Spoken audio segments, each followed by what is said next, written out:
करीब 10 साल से भी ज्यादा वक्त तक दिल्ली की सत्ता पर काबिज आम आदमी पार्टी एक चुनाव क्या हारी, बड़े बड़े राजनीतिक विश्लेषकों ने आपके खत्म होने की घोषणा कर दी।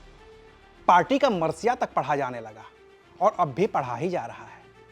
लेकिन जिन लोगों को लगता है कि सिर्फ एक चुनाव भर हार जाने से कोई पार्टी खत्म हो जाएगी, उन्होंने शायद दिल्ली के नतीजों को कायदे से देखा नहीं है, क्योंकि दिल्ली के नतीजों में ही आम आदमी पार्टी के लिए वो संदेश है जिसे पढ़कर ये पार्टी न सिर्फ फिर से खड़ी हो सकती है, बल्कि अपनी पुरानी जगह को भी हासिल कर सकती है।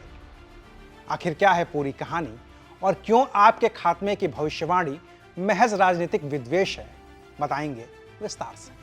नमस्कार, मैं हूं अविनाश और आप देख रहे हैं अनकट। आप आम आदमी पार्टी की राजनीति से सहमत हो, असहमत हो, लेकिन एक बात से तो आपको सहमत होना ही पड़ेगा कि दिल्ली में बीजेपी की इस लहर में भी आम आदमी पार्टी का वोट प्रतिशत 43.57% है। 10 साल की एंटी इनकम्बेंसी, भ्रष्टाचार के गंभीर आरोप, यमुना की सफाई और टूटी हुई सड़कों की वजह से पब्लिक केजरीवाल के खिलाफ थी। इन्हीं वजहों ने बीजेपी के पक्ष में हवा भी बनाई। इसके बावजूद बीजेपी और आम आदमी पार्टी के वोट प्रतिशत में 2% से भी कम का ही अंतर है।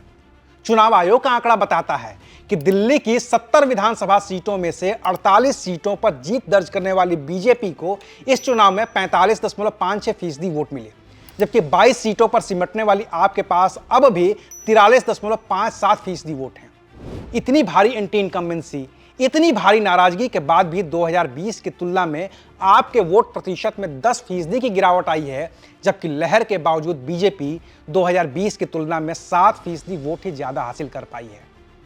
ऐसे में महज एक हार की वजह से पार्टी का मरसिया पढ़ देना राजनीतिक समझ के लिहाज से जल्दबाजी है, क्योंकि आम आदमी पार्टी कोई पहली ऐसी पार्टी नहीं है जिसने सत्ता का स्वाद चखा और फिर वो हार गई हो।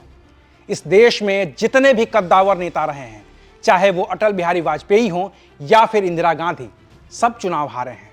सबकी पार्टी चुनाव हारी है और इसके बाद भी उन्होंने वापसी की है। 1984 में इंदिरा गांधी की मौत के बाद बीजेपी महज 2 सीटों पर सिमट गई थी। खुद वाजपेयी भी चुनाव हार गए थे और तब भी बीजेपी के खत्म होने की भविष्यवाणी की गई थी।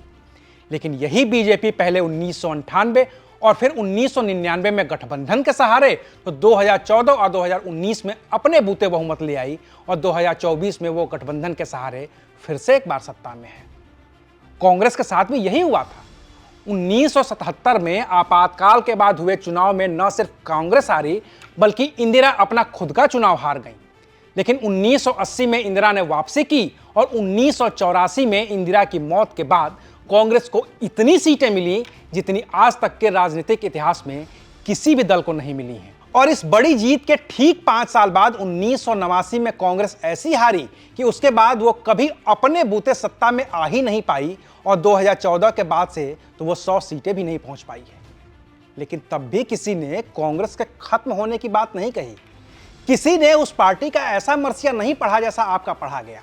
ऐसे में अभी आपके खात्मे की बात कहना जल्दबाजी है, क्योंकि अब भी पंजाब में आपकी सत्ता है, गुजरात और गोवा में इस पार्टी के विधायक हैं। और अगर अब भी अरविंद केजरीवाल ने दिल्ली वाली गलती से सबक सीख लिया तो फिलवक्त दिल्ली में तो नहीं, लेकिन शायद पंजाब में वो अपना जनाधार बचा सके। बाकी तय तो जनता को ही करना है कि आपका क्या होगा। शुक्रिया, आप देख रहे थे अनकट।